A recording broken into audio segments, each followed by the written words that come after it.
Радио Полиграф со Дејан Андоновиќ. Кога вистината зборува, човекот слуша. Демистифицирање на глобални, регионални и локални актуелности кои влијаат врз граѓанинот. Секоја сабота од 11 часот. Радио Полиграф на Радио Слободна Македонија. Добар ден, почитувани слушатели, вие сте на фреквенцијата на Радио Слободна Македонија. 11 часот време за најновата емисија насловена како Радио Полиграф. Оваа емисија е замислена како едночасовна дебата која оди во живо. Во неја ќе учествуваат гости и стручни лица, аналитичари, политичари, со кои ќе разговараме и ќе ги анализираме најактуелните теми од Македонија, регионот и светот. Радио Полиграф со Дејан Андоновиќ. Сабота, 11 часот. Денешната тема посветена на завчерашната одлука на министерот за внатрешни работи Оливер Спасовски, кој именуваше нови 11 раководители на организацијските единици во МВР, од кои 7 во секторите за внатрешни работи и 4 во МВР. Веднаш по оваа одлука дополнителниот заменик министер оцени дека Спасовски унапредува лица за 3, 4, па се до 12 скалила, што според него е акт без преседан. Радио Полиграф со Дејан Андоновиќ. Сабота, 11 часот. Министерот за внатрешни работи Оливер Спасовски пред 2 дена именуваше нови 11 раководители на организацијски единици во МВР, од кои 7 во секторите за внатрешни работи и 4 во МВР. Во образложението на оваа одлука Спасовски рече дека тоа го направил врз основа на лична проценка, но и проценката на неговиот тим со единствена задача до изборите МВР да функционира нормално, да се обезбедат услови за фери демократски избори, да се отворат сите функции согласно Законот за внатрешни работи, да се сочува јавниот ред и мир, безбедноста на граѓаните и да не се дозволи МВР да биде алатка во рацете на која било од политичките партии, туку да биде во интерес на граѓаните и да создаде услови граѓаните слободно да донесат одлука за следните парламентарни избори. Смените, како што појасни во својата изјава Спасовски, се направени во 7 сектори за внатрешни работи, одделот за организиран криминал, секторот за прикриени операции и на единицата Алфи. Спасовски вели дека кадровските промени ги направил врз основа на политичкиот договор и измените на законот за влада, според кои потребен е подпис и од дополнителниот министер за внатрешни работи Оливер Андонов. Јас сум отворен за соработка врз основа на принципите на Законот за измени и дополнување на влада. Неговите овластувања се многу јасни, дека тој учества во кадровските правни работи и дека ќе треба да бидат заеднички подпишани. Јас стојам на тој став и сакам да соработувам, меѓутоа за да имате соработка потребни се две страни. Изјави Спасовски и додаде дека негова цел е министерството да функционира нормално и да се создаде фер шанса и да не се политизираат одредени работи. Спасовски појасни дека според законот може да направи смена на 15 раководни функции и по последните 11 доколку почувствува потреба да ги промени и другите и дека ќе го искористи тоа право. На ова дополнителниот заменик министер за внатрешни работи Оливер Андонов реагираше со обвинување дека со бесправно и еднострано подпишување на решенијата за распоредување на раководни позиции на 11 лица вработени во МВР, Оливер Спасовски на најдобар можен начин покажува дека за него не постои устав и закон, туку само негов личен интерес и интерес на неговата партија, што е во директна спротивност со законот за преодна влада за спроведување избори на пратеници. Андонов обвини дека Спасовски, заобиколувајќи ги на криминален начин правилата, процедурите и критериумите за распоредување, си дозволил да унапредува лица за 3, 4, па се до 12 скалила во хиерархиската поставеност, што е акт без преседан и кој нема никакви допирни точки со законот за внатрешни работи. Според Андонов, меѓу напредените лица на раководна позиција има и такви против кои се водат дисциплински постапки за грубо кршење на законите. Андонов апелираше до техничкиот министер Спасовски да ја повлече одлуката и да прифати средба на која, како што рече, заеднички, согласно Законот за внатрешни работи, ќе ги регулираат сите отворени прашања. Радио Полиграф со Дејан Андоновиќ. Сабота, 11 часот. Токму на оваа тема, денеска во студиото на Радио Слободна Македонија се наоѓа шефот на кабинетот на дополнителниот заменик министер Оливер Андонов, Миле Јакимовски. Добар ден, господин Јакимовски. Веднаш да преминеме на прашањата. Техничкиот министер во МВР Спасовски пред 2 дена направи 11 смени на раководни позиции во МВР. Има ли Спасовски законска можност за ваквите решенија? Па видите вака, значи Спасовски има можност, меѓутоа согласно законот за влада има можност да смени 15 луѓе на раководни позиции. Меѓутоа тоа што не го почитува закон за внатрешни работи и луѓево не ги менува согласно законските прописи, тоа беше и прашање на спорот кој нели на мојот дополнителен заменик министер излезе и одржавме една пресконференција. Именно законот за внатрешни работи е јасен и дециден и кажува дека секој може да напредува најмногу во исклучителни случаи 2 скалила од хиерархиската поставеност. Спасовски направи смени, како што и рековме ние на пресконференцијата, одредени службеници ги смени напредувајќи ги во 12 скалила. Имаше и 3-4 скалила погоре, што не е во согласно со Законот за внатрешни работи. И токму заради тоа ние реагиравме, укажувајќи му дека никој не му ги спори можноста за смени, како што и си стои во Законот за превод на влада за спроведување на избори. Меѓутоа, многу е проблематичен изборот на луѓето, кои, мислам, не збориме лично за луѓе, туку од кои позиции доаѓаат, на кои позиции, нели, да, и скалилата и со тоа и степенот на стручноста, предпоставувам. Апсолутно, јас би можел да дадам една компарација, бидејќи МВР е осетлива служба, што би се случило, например, кога во една болница од болничар го ставаш хирург специјалист, нели? Секако дека има нивоа, хиерархиската поставеност е измислена токму и заради тоа. Така да имаме луѓе кои дефинитивно, осим што имаат партиска книжка или се симпатични на одредени структури, им се симпатични, ништо друго во делот на условите кои требаше да ги исполнат. Па толку затоа и оваа емисија, бидејќи знаеме дека се тоа чувствителни организации, институции. Запознавачите ова не беше изненадување бидејќи имајќи во предвид дека истите потези министерот Спасовски ги влечеше во претходната техничка влада, се повторували партизацијата на МВР. Па, ако го земеме списокот на луѓе кои се предмет на унапредување, ќе се види дека нема никакви изненадувања. Истите луѓе кои претходниот пат ги промовираше со мали исклучоци, потполно истите луѓе доаѓаат повторно на истите места, што значи дека веќе он си има одредена усталена пракса, меѓутоа за разлика од минатиот пат, кога не беше договорот утпрашено разработен во законски акт, значи оние појаснувања нарочно околу Министерството за внатрешни работи, нели 15 службеници може да смени во хиерархиската поставеност и уште не знам таму 10% од по хоризонтала од просеците од минатите 3 години.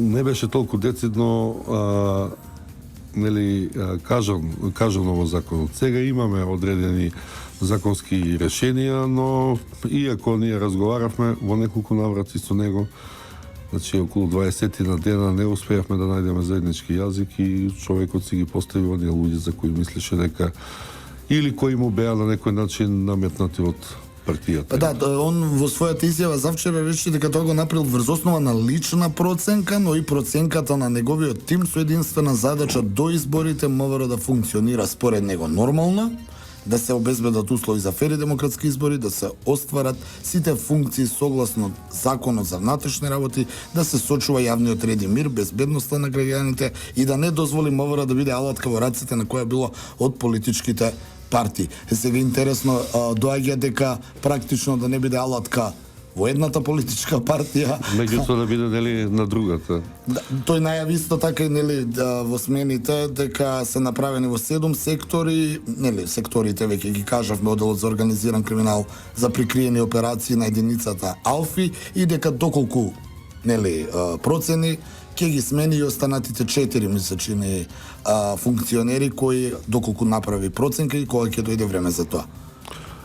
Па видите вака, тоа е негова перцепција, сега не би било упатно да го коментирам него, тоа е веќе политичка тема, ние збориме во делот на она што ни ги дава можностите и спроведувањето на законот, нели, за внатрешни работи и законот за влада кој во понатамошниот период, може би сега ни е прв пат, меѓутоа колку што знам јас дека ќе биде пред секои избори, 100 дена пред секои избори ќе се воведува ваква влада, така во се со цел, нели, за по-демократски и по-фер избори.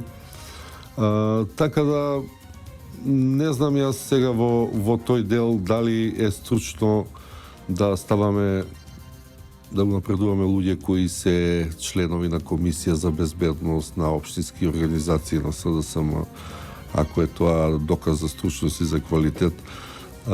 Не би коментирал, на крајот на краишта МВР е институција која има, прво е многобројна, а друго, значи никој не би му сметал да некој согласно законот да унапреди луѓе едно хиерархиско скалило како што и си иде, нели, сепак тоа се живи луѓе, професионалци, луѓе на кои им значи кариерата, вака доаѓаме малце до некоја смешна ситуација, велиме дека сме стручни, а одиме неколку десетици скалила нагоре. Што е уште поинтересно, Закон за внатрешни работи кажува и друга работа, дека еден полициски службеник може да напредува во текот на целата кариера 5 скалила, што значи одредените негови поместувања кадровски, кога биделе по редовен пат, би требал, например, тој со 12 скалила, би требал 2,5 живота да има за да дојде до она. Веројатно ќе влезе и во историја на рекорд, веројатно вие ги имате тие искуства од меѓународните полиции, бидејќи сепак МВР веројатно тие стандарди ги држи, па да не бидеме рекордери у такви некои напредувања. Па ние и на пресконференцијата, ако сте не следеле, веројатно и видовте дека поставивме едно прашање да ни кажат било кој, нели, странскиот фактор и домашниот, во која земја тоа има напредување за 12 скалила, па да го земеме нивниот пример, да го цитираме. Меѓутоа, длабоко сум уверен дека таков случај нема. Меѓутоа, тоа останува, нели, повеќе за Гинис. Предходната одлука на влада, со предходна одлука на владата беа суспендирани ваквите решенија, нели, беше ова е втор пат како се поставуваат началници, се менуваат. Значи беа суспендирани ваквите решенија, беа вратени предходните началници и раководители. Очекувате ли повторно да се излезе во заштита на законите?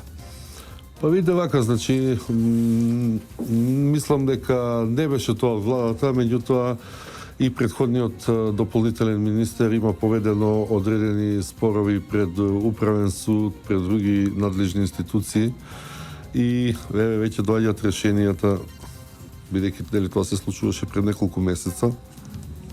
Сега веќе се реализираат и решенијата и во кои јасно и децидно се вели дека немал право тоа да го направи.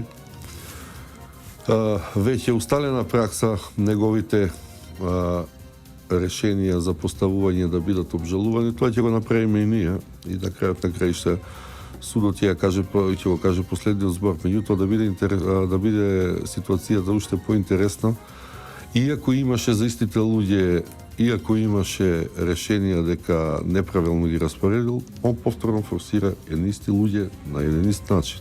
Ви благодариме, Кимовски, одиме со краток блок реклами, музичка номера и се враќаме во студиото за другите прашања. Радио Полиграф со Дејан Андоновиќ. Сабота, 11 часот. Се враќаме во студиото на Радио Слободна Македонија. Гостин во денешниот Радио Полиграф Миле Кимовски, шеф на кабинетот на дополнителниот заменик министер за внатрешни работи Оливер Андонов. Разговараме на тема неодамнешните смени на раководни позиции во Министерството за внатрешни работи од страна на министерот за внатрешни работи Оливер Спасовски.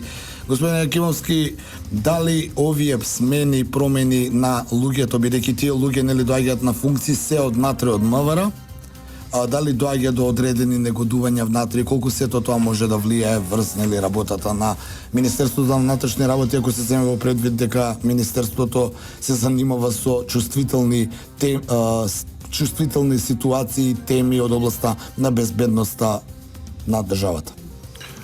Па видите, не би сакал да ги обесхрабрувам слушателите, мое мислење дека не би дошло до некои нагли, нели, драматични померања во делот на безбедноста или било што, бидејќи во законот е предвидено да овие 2 месеца на некој начин паралелно раководат и едниот, нели, началник или помошник и дополнителен, на секој има поставено дополнителен началник или дополнителен помошник, кој има право, нели, дополнителниот заменик министер да ги постави. Значи, ние се одлучивме за оние луѓе кои беа и до сега началници, само ги ротиравме во дополнителни и во законот јасно си стои дека сите наредби заедно учествуваат во работата, сите наредби писмени треба да бидат подпишани од двајцата, така да е тоа на некој начин компромис и би требало еден без друг да не може да одлучат. Да, но токму тука ми се поставува прашањето колку тие паралелни, нели... Па ние укажувавме и најверојатно ќе се случуваат, има такви случаи, ние укажувавме на делот на во законот, направивме едно упатство и наредба која како драфт верзија му ја понудивме на Спасовски, меѓутоа од неразбирливи причини за нас ја одби комплетно. Па да појасниме, доколку министерот постави некаква наредба или уредба, а дополнителниот заменик министер тоа не го подпише. Што значи тоа? Дали може би луѓето кои се, нели, оние на терен доаѓаат до конфузија што да прават, од кого да примаат наредби. Се добива впечаток, ме разбирате, вие веројатно внатре сте ги уредиле работите, но за нас обичните граѓани малце чудно, особено што се работи за една институција која се занимава со сериозна дејност. Колку може тоа да влие врз нели, работата, секојдневните работи, колку луѓето кои се на терен, дали знаат од кого треба да примат наредба и што треба да прават? Па не, видите сега, например, според хиерархиската поставеност, капа на цело министерство е министерот и дополнителниот. Меѓутоа, понатаму организационно се распоредени во Биро за јавна безбедност, Биро за државна безбедност, така да и тие институции имаат директори, па после имаме оддели, сектори и така натаму, така да во тој дел не се дисперзира на некој начин моќта на министерот во преку директорите, преку началниците и таму е јасно воспоставена процедурата на командување, така да ја и од тие причини велам дека не е трагична ситуацијата.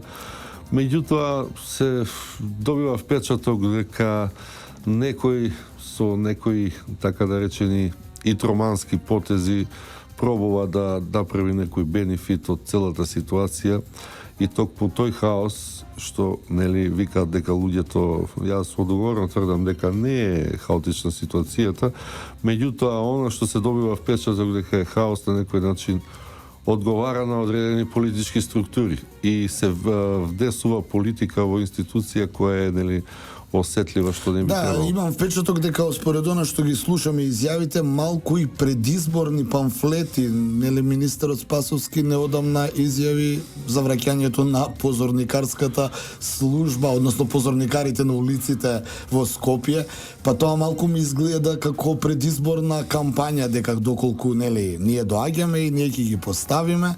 Па се изнаслушавме ние минатите денови. Дали тоа смее така, бидејќи они се само за организирање, оваа состојба цела е за организирање на изборите. Се надевам дека по изборите, кога и да бидат, нема да имаме двајца министри. Ма си стои јасно у законот за преод на влада, си стои јасно дека мандатот им завршува на министрите и дополнителниот им завршува од денот кога ќе се објават конечните резултати на избори. Тоа е веќе апсолвирано прашање. А токму заради тоа е да биде, нели, парадоксот поголем. Прво и основно, може би е тоа добра идеја, никој не се сомнева. Меѓутоа, ако малце повише загребеме во суштината, ќе видиме дека таа идеја и тој тип на работа функционирало негде до 2003 година. Во 2003 година доаѓа министерот СДСМ ја укинува позорната служба.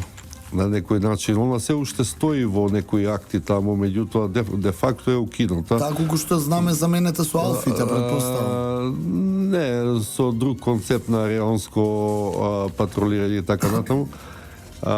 И сега, нели, се враќа министер кој има мандат од 100 дена и кажува дека он ќе ги враќа што прво и основно организацијски е невозможно за 2 месеца да се направи тоа. Меѓутоа, нели, тоа се предизборни памфлети и во други министерства слушаме дека нели ќе зголеми плата 500 евра ќе биде и така натаму и така. До една конфузија бидејќи и министерот Спасовски некаде го слушнав по другиве медиуми каде што рече дека таа изјава ја дал од позиција на генерален секретар на СДСМ, а не као министер. А ние не сме навикнати во минатото, знаевме дека кога министер за внатрешни работи е на некоја позиција, не се повикува на своите партиски позиции кои во тој миг нели ги обавува. Поради тој се направи таа конфузија, господин Јакимовски, затоа ја правам оваа емисија, подвоеноста. Обичните луѓе стравуваат дека малку и несериозно испаѓа цела оваа ситуација. За потезите на Спасовски би требало да го викнете Спасовски во емисијата да ви објаснува. Секако дека ќе бидат поканети и тие, ние сакавме, јас идејата на оваа емисија ми беше да ја чуеме вашата страна, ако се имаме во предвид дека одлуките кои завчера ги донесе министерот Спасовски се конечни. Сега вие треба да ни кажете, нели, што сметате, но вас ве поканив чисто еснавски да чуеме и да видиме колку полицијата и покрај сите овие работи функционира како што треба и како што функционирало до сега. Апсолутно, јас пак ќе повторам, апсолутно нека функционира, меѓутоа секако тоа се едни непопуларни и немили потези кои одредени индивидуи ги примаат на свој собствен начин. Во тој дел, нели, веројатно има одредени лични фрустрации, да не кажем, или проблеми така натаму. Меѓутоа, генерално, уште еднаш ќе повторам дека нема таква опасност и сето тоа доаѓа до една немила ситуација во која се доаѓаат, бидејќи нели луѓето не се бројки, луѓето се индивидуи кои нели и емотивни и интелектуални и така натаму. Меѓутоа се надевам дека ова се ќе биде краток период, бидејќи ни остануваат уште 2 месеца, нешто повеќе од 2 месеца, и дека тоа ќе се реши. Иначе законот е дециден со распишување на изборите, значи и секоја влада, пак и ова, ќе пројде во фаза на техничка влада, така наречена, и нема да има огромни нели зафати, одредени проекти на некој начин ќе застанат нели почнувајќи од јавните набавки па до све, така да во тој период ќе се функционира паралелно со 2 подписа за секоја уредба и за секој акт. Така да во тој дел се надевам дека све ќе биде како што треба, а иначе во оној дел во кој ние го истакнавме незаконското прераспоредување, ние кажавме дека ќе ги бараме решенијата легално, легалистички во институциите на системот кои се задолжени за тоа. Значи, тука е повредена управната постапка, тука има на крајот на краишта има една многу интересна работа, затоа и ние апелиравме и до луѓето кои беа назначени. Значи, решенијата се незаконски направени и апелиравме и до луѓето кои беа назначени на тие места да не ги прифаќаат решенијата, бидејќи во втора фаза колку е крив тој што му го дал решението, толку е крив и оној што го примил решението. Нели, вас може да ве назначат за било што, ако вие немате одредени квалификации и одредени способности, човечки би било да се каже извините, не можам да... човечки би било, но знаете дека тоа така не може да функционира, сите ние мислиме дека вредиме, така да. Меѓутоа законот си кажува јасно и сега не би ми било мило, меѓутоа де факто ја гледам завршницата киде, развршницата киде во тој правец, што е една немила работа по судови и по друго, меѓутоа на крај и што заради заштита на законитоста ќе мора да се преземат тие мерки. Тоа би беше целта на нашата пресконференција која пред неколку дена нели излеговме со истата. Прашањето ме пак околу безбедноста. Македонија нели се наоѓа во една специфична состојба во моментов, пред се во опкружувањето, нели сведоци сме. Се соочуваме со наплив на мигрантска криза, која сега како е малку запрена, но сепак се најавува дека ќе има нови мигранти кои пак можат да нели да предизвикат одредено дестабилизирање. Во регионот имаме нерешени политички прашања, се случуваат протести, нели секој ден, па доаѓаат избори. Колку Министерството за внатрешни работи во моментов е во кондиција, условно речено, да се справи сепак и во идеални услови е голем предизвикот, да не кажем искушението. Колку во овие услови? Па видите, вие убаво кажавте дека условите се комплексни, меѓутоа добар дел од условите и безбедносната ситуација не е условена од нас како Македонија. Туку е тоа ние треба да се справиме со тоа. Колку што гледам јас и колку што се во можност слушателите да оценат, мислам дека успешно се справуваме со бегалската криза. Ја следиме ситуацијата секојдневно. Има ситуации, например, во кои имаме најави за враќање на еден добар дел на бегалци кои веќе отидоа во Европа, бидејќи самите држави си го тврдија сопствениот капацитет и кажаа дека не можат сите да ги примат. Има една нова ситуација во која сите овие бегалци до сега беа од Блискиот Исток, од Сирија, Афганистан и така натаму, меѓутоа се најавува еден нов бран на бегалци од Африка и таму ја следиме таа ситуација. Сега, за жал, нашата погола географска ситуација ни го прави тоа да бидеме транзитен коридор. Меѓутоа, во секој случај гледате дека луѓето се катодневно на лице место, на терен. Сите овие работи, убеден сум дека има МВР кондиција, како што гледате, имаме и подмладување. Сега во наредниот период класа од 660 полицајца веќе треба да ги промовираме таму негде на 8 октомври, ако не се лажам. Веднаш веќе поаѓа другата група која требаше да биде 660, меѓутоа мислам дека ќе бидат сега во првиот момент околу 420-430. Што е ново засилување. И тоа е природен процес во МВР, бидејќи знаете дека припадниците на МВР имаат бенефициран работен стаж и дека на некој начин пензионирањето исто иде секојдневно, така да тоа не е некоја тоа измислени работни места, туку се пополнуваат нормално сфера на генерации. Во секој случај безбедноста е едни одат, други доаѓаат и тоа е природен процес и во животот, Така да мислам дека и кадровски, технички сме екипирани со тоа што овие немили ситуации кои се случуваат како плод на политички одредени натегања, секако ќе остават некоја трага, меѓутоа пак ќе кажам, добро е што сето тоа е кратко и ќе се заврши, по моје мислење, со завршување на изборите. Да, се надеваме дека ќе биде кратко. Водиме со кратка музичка пауза и рекламен блок и се враќаме во финиш на денешната емисија. Радио Полиграф со Дејан Андоновиќ. Сабота, 11 часот. Се враќаме во студиото на Радио Слободна Македонија. Гостин Миле Акимовски, шеф на кабинетот на дополнителниот заменик министер за внатрешни работи Оливер Андонов. За крај на овој разговор денеска само уште она прашање што беше и суштината за ова состојба, политичко-техничка состојба во Министерството за внатрешни работи. Господин Акимовски, колку МВР до сега и ова се што се случува со министерот за внатрешни и дополнителниот заменик министер, а причина беше да се подготви министерството за предвремените парламентарни избори. Колку до сега министерството е подготвено во оваа фаза за спроведување на фери демократски избори, кои па од кога ќе завршат, ќе разрешат и оваа цела политичка криза со која се соочуваме веќе 2 години?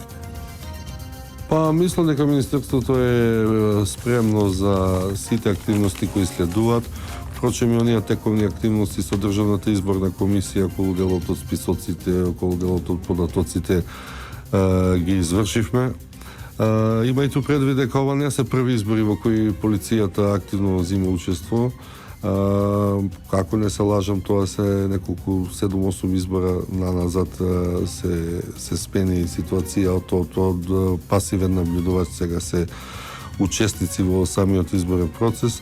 Така да со овие неколку последователни избори веќе е тоа установена практика која на некој начин веќе и бива рутина, така да мислам дека и тенденцијата вкупна е, бидејќи се уведоа одредени казни, законски норми за изборни нерегуларности, изборите се помирни и помирни, така да мислам дека и овој пат ќе одговориме на задачите кои ќе бидат сами по себе поставени и пред изборите и за време на изборниот ден и постфестум, нели, сите оние активности за обезбедување на гласачкиот материјал, носење до комисиите и така натаму и така натаму.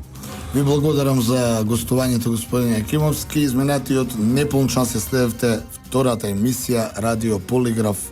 Автор и водител на емисијата Дејан Андоновиќ, техничка реализација Далибор Зафировски, продукција Радио Слободна Македонија, сабота, 1 октомври 2016 година. Пријатно попладне. Радио Полиграф со Дејан Андоновиќ. Кога вистината зборува, човекот слуша. Демистифицирање на глобални, регионални и локални актуелности кои влијаат врз граѓанинот. Секоја сабота од 11 часот. Радио Полиграф на Радио Слободна Македонија.